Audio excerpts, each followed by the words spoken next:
अंगणवाडी सेविका आजपासून बेमुदत संपावर. मुंबईतील आझाद मैदानात आंदोलन. मागण्यांसाठी अंगणवाडी सेविका आता आक्रमक.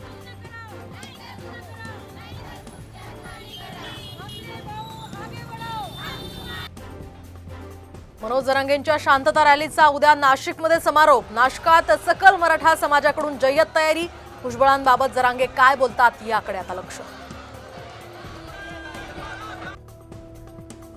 10 एकरपेक्षा अधिक शेतजमीन असणाऱ्या शेतकऱ्यांचे रेशन कार्ड आता बंद होणार. या लोकांना स्वस्त धान्य लाभ बंद करून पांढरे रेशन कार्ड दिलं जाणार.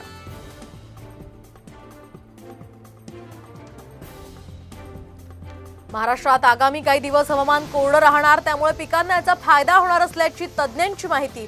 तर 20 ऑगस्ट पासून ते 2 सप्टेंबर पर्यंत महाराष्ट्रामध्ये पुन्हा एकदा मुसळधार पावसाची शक्यता. आतापर्यंत राज्यात 123% पाऊस. नागपूर विभागामध्ये सर्वाधिक पावसाची नोंद. तर नाशिकमध्ये सर्वात कमी पाऊस.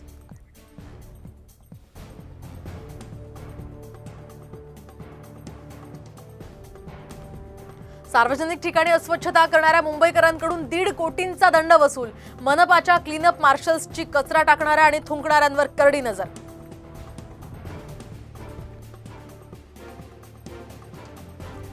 अहमदाबादच्या नरेंद्र मोदी स्टेडियमपेक्षा सुद्धा आणखी मोठं स्टेडियम भारतात उभारलं जाणार. तामिळनाडू सरकारची कोइंबतूरमध्ये भारतातील सर्वात मोठं स्टेडियम बांधण्याची योजना.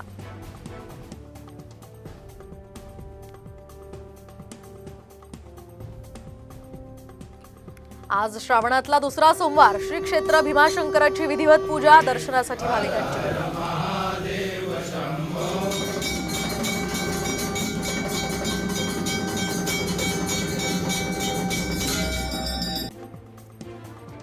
पॅरिस ऑलिम्पिक पदकाबाबत खेळाडूंची नाराजी. निकृष्ट दर्जाचं पदक मिळाल्याचा ब्रिटनची कांस्य पदक विजेती यास्मिन हार्परचा दावा.